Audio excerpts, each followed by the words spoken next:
نصلي على رسوله الكريم أما بعد أعوذ بالله السميع العليم من الشيطان الرجيم بسم الله الرحمن الرحيم قل أئنكم لتكفرون بالذي خلق الأرض في يومين وتجعلون له أندادا ذلك رب العالمين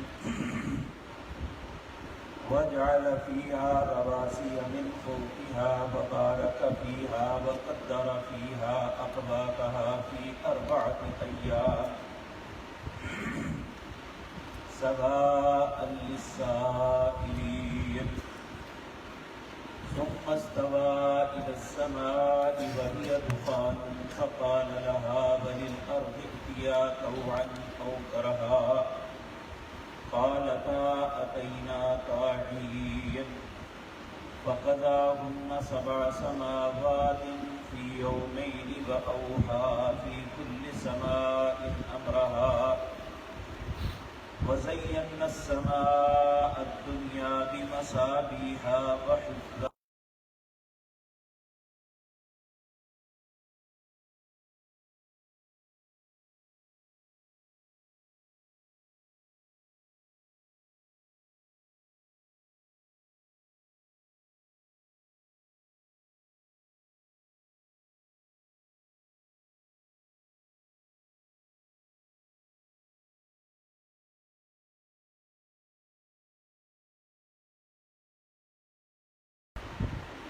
اللہ مالک نے اپنی ذات کی وحدانیت کے متعلق اتنے دلائل دیے ہیں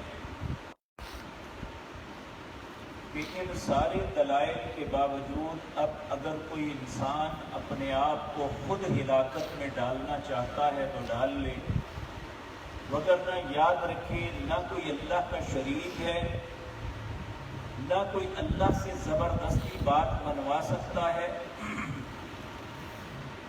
اللہ رب العزت اپنے ہر معاملے میں خود مختار ہے۔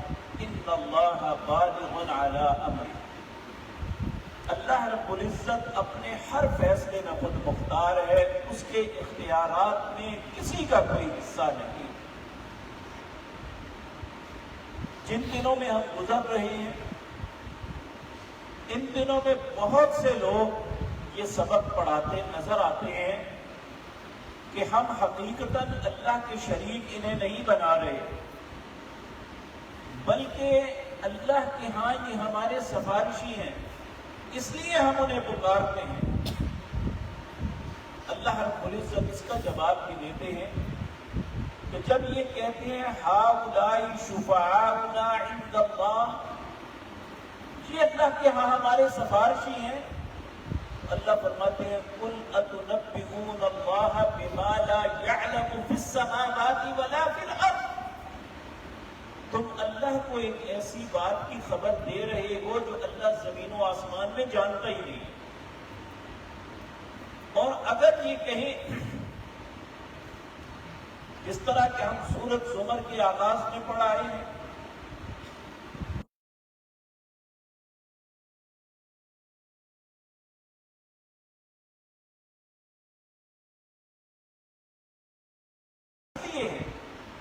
کہ ہمیں اللہ کے قریب کر دیں گے، اللہ رب العزت فرماتے ہیں اللہ یحکم بینکم یوم القیامۃ فیما کانوا فیہ یختلفون، یہ جو تم اختلاف کی باتیں کر رہے ہو نا، اللہ تمہارے درمیان قیامت کے دن فیصلہ کرے گا۔ اور آج جو آیات میں نے آپ کے سامنے تلاوت کی ہے اس میں بھی اللہ رب العزت حقیقت بات یہ ہے کہ اگر انسان سمجھے تو بڑا سخت ڈانٹ کے کہہ رہا ہے کہ تم اللہ کی ذات کو پہچانتے ہی نہیں ہو کہ اللہ ہے کیا۔ قل ائنکم لتکفرون، کیا تم اللہ کا انکار کرتے ہیں، اس کی قدرتوں کا، اس کی قوتوں کا؟ تمہیں اس بات پہ شرم ہی نہیں آتی اگر ایک انسان تمہاری حاجتوں کو پورا کر سکتا ہے تو اللہ نہیں کر سکتا؟ تم اللہ کے متعلق اتنے بدگمان ہو کہ وہ ہماری نہیں سنیں گے۔ لیکن کسی مرے ہوئے انسان کے پاس جا کے سمجھ لیتے ہو کہ یہ ہماری بات پہنچا دے گا. قُلْ أَإِنَّكُمْ لَتَكْفُرُونَ بِالَّذِي، تم اس ذات کا انکار کر رہے ہو، اس کی قوتوں قدرتوں کا انکار کر رہے ہو، خَلَقَ الْأَرْضَ فِي يَوْمَيْنِ، جس نے اس ساری زمین کو 2 دن میں پیدا کیا ہے. آپ دیکھیں کہ ہم نے 10 مرلے کا مکان بنانا ہو تو 1 سال لگتا ہے. 1 کنال کا مکان بنانا ہے تو کئی 1.5 سال 2 سال لگ جاتے ہیں. تو اللہ رب العزت وہ ذات پاک ہے جس نے یہ ساری زمین فی یومین 2 دن کے اندر بنائی. وَتَجْعَلُونَ لَهُ أَنْدَادًا، جو اتنی قوت قدرت والا ہے اس کے شریک بناتے ہو. کہ فلاں مشکل کشا، فلاں حاجت روا، فلاں بگڑی بنانے والا، ساری چیزیں تو اللہ کے پاس ہیں. اللہ نے 2 دن میں زمین بنائی ہے یہ ساری، جس کی وسعتوں میں تم جہازوں پہ بیٹھ کے بھی 2 دن میں سفر نہیں کر سکتے. دنیا کی تیز رفتار ترین سواریوں میں بیٹھ کے ایک کنارے سے دوسرے کنارے پر نہیں پہنچ سکتے. اللہ نے اس ساری زمین کو 2 دن کے اندر بنایا. وَتَجْعَلُونَ لَهُ أَنْدَادًا، اور تم اس کے شریک بنا رہے ہیں. ذَلِكَ رَبُّ الْعَالَمِينَ، ساری کائنات کا پالنہار، ساری کائنات کا خالق، ساری کائنات کا رازق، دونوں جہانوں کا رب ہے. اس کے علاوہ کسی کے متعلق کچھ تصور نہ رکھو. وَجَعَلَ فِيهَا رَوَاسِيَ مِن فَوْقِهَا، اس نے زمین کے اوپر پہاڑوں کو رکھ دیا. اور یاد رکھیں یہ زمین کے اوپر نہیں ہے، جتنا پہاڑ اوپر نظر آتا ہے اس سے 2 گنا زمین کے اندر ہے. اس زمین کو ٹھہرانے کے لیے اللہ نے میخیں بنا دی. جس طرح ہم کسی چیز کو جوڑتے ہیں اور اس کے بعد اس پہ کیل لگاتے ہیں اس لیے کہ یہ ہلے نہ، یہ اپنی جگہ سے ہٹے نہ. اللہ نے اس کائنات کو ہلنے سے بچانے کے لیے اللہ فرماتے ہیں وَجَعَلَ فِيهَا رَوَاسِيَ مِن فَوْقِهَا، اس کے اوپر پہاڑوں کو گاڑ دیا. وَبَارَكَ فِيهَا، اور اس زمین کے اندر پتہ ہے اللہ نے کتنی برکتیں رکھی. اس زمین کے اندر سے سونا نکلتا ہے، اس زمین کے اندر سے کاپر نکلتا ہے، اس زمین کے اندر سے آئل نکلتا ہے، اس زمین میں سے بے شمار گیسیں نکلتی ہیں. اس زمین کے اندر سے وَقَدَّرَ فِيهَا أَقْوَاتَهَا، اللہ نے بے شمار غذائیں یہاں سے نکالی. فی 4 ایام، 4 دن کے اندر یہ دونوں کام ہوئے. زمین کو 2 دن میں بنایا، 2 دن کے اندر زمین کے اندر ساری نعمتوں کو پھیلایا. سواء للسائلین، کیا سوال کرنے والوں کے لیے وہ کافی نہیں ہے؟ مانگنے والوں کو دینے والا وہ اکیلا واحد نہیں ہے؟ تم کیوں اور دروازوں پہ جاتے ہو؟ سواء للسائلین، کہ وہ بہت کافی نہیں ہے سوال کرنے والوں کے لیے؟ پھر فرمایا ثم استوى الى السماء، پھر وہ اللہ آسمان کی طرف متوجہ ہوا. وهي دخان، وہ ایک دھواں تھا. فقال لها وللارض ائتيا طوعا او كرها، اللہ نے آسمان کے اس دھوئیں کو اور زمین کو کہا تم چاہتے نہ چاہتے میرے سامنے حاضر ہو جاؤ. قالتا اتینا طاعین، یہ آسمان اتنی بڑی مخلوق، یہ زمین کی ساری وسعتیں، کہنے لگی اللہ ہم خوشی سے تیری بارگاہ میں حاضر ہیں. قالتا اتینا طاعین، جب اللہ نے یہ کہا کہ تم خوشی نہ خوشی دونوں حالتوں میں چاہو یا نہ چاہو میری بارگاہ میں حاضر ہو جاؤ. اگر زمین و آسمان نے یہ کہا قالتا اتینا طاعین، اے حضرت انسان ان دونوں چیزوں کے سامنے تیری حیثیت کیا ہے کہ تو اکڑتا ہے کہ اللہ کی بارگاہ میں نہیں آنا، دوسروں کے درباروں پہ جھکنا ہے؟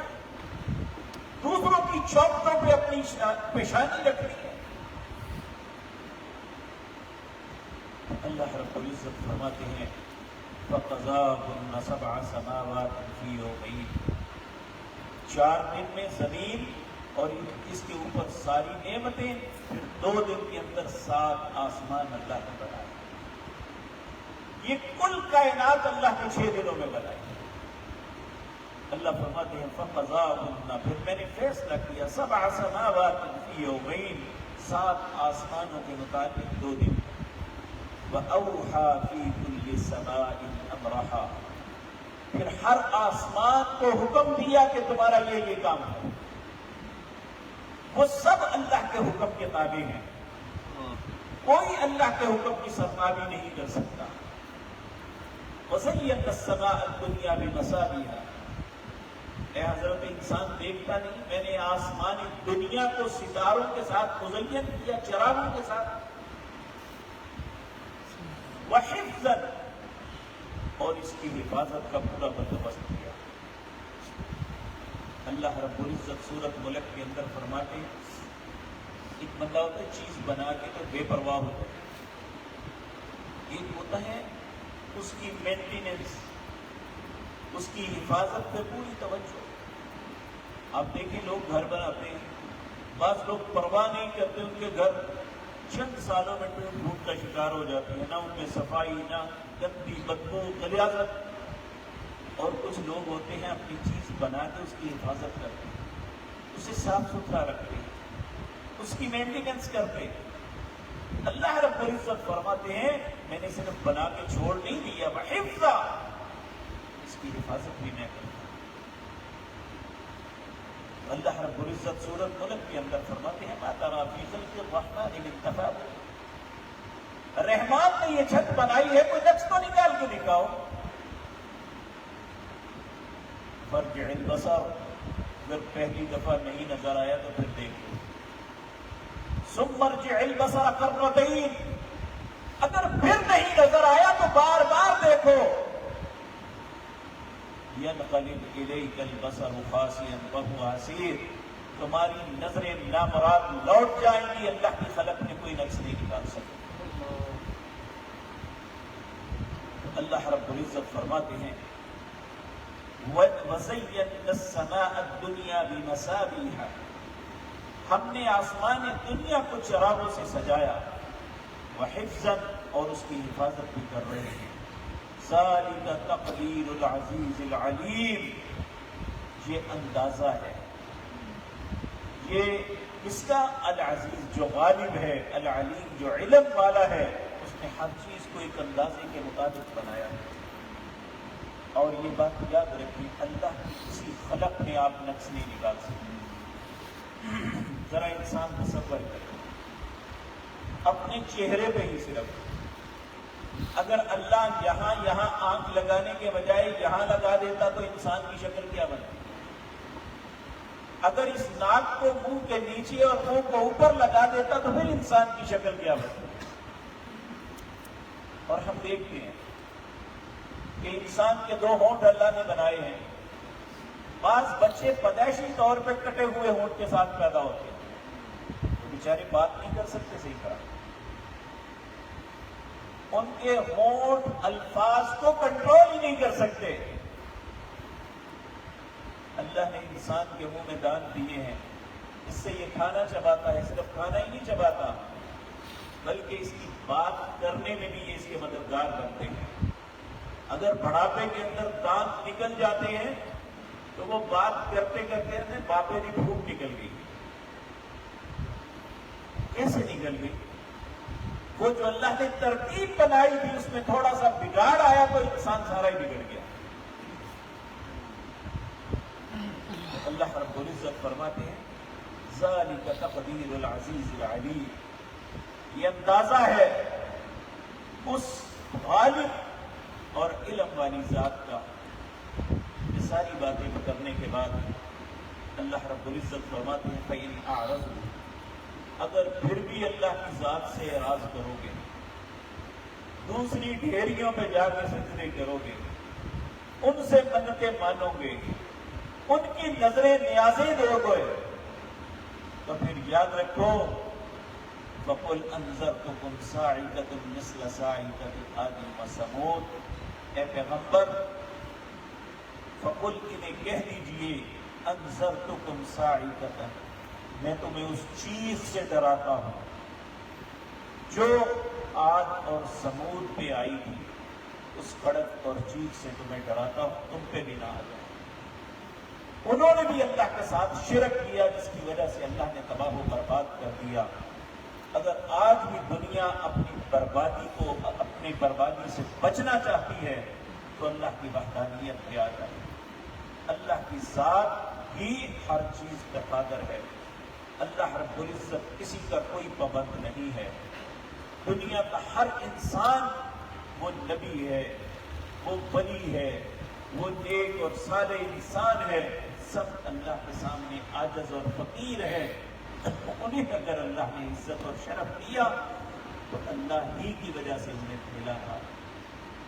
نبی کریم صلی اللہ علیہ وسلم جب جنگ احزاب ہوئی تو اس وقت یہ اشعار پڑھے، اللہم لولا انت مہتدینا، اگر آپ نہ ہوتے تو ہمیں ہدایت ہی نہ ملی، ولا تصدقنا ولا صلینا، نہ ہم کبھی صدقہ کر سکتے نہ نماز پڑھ سکتے۔ یہ اللہ کی مہربانی ہے کہ اللہ ہمیں سیدھے رستے پہ چلا رہا ہے۔ اللہ سیدھے رستے پہ قائم رکھے، اگر ہم غلطی پہ ہیں تو اللہ ہمیں اصلاح کی توفیق عطا فرمائے، اللہ اسی پہ زندہ رکھے اور اسی پہ موت نصیب فرمائے۔ اقول قولی ھذا واستغفر اللہ۔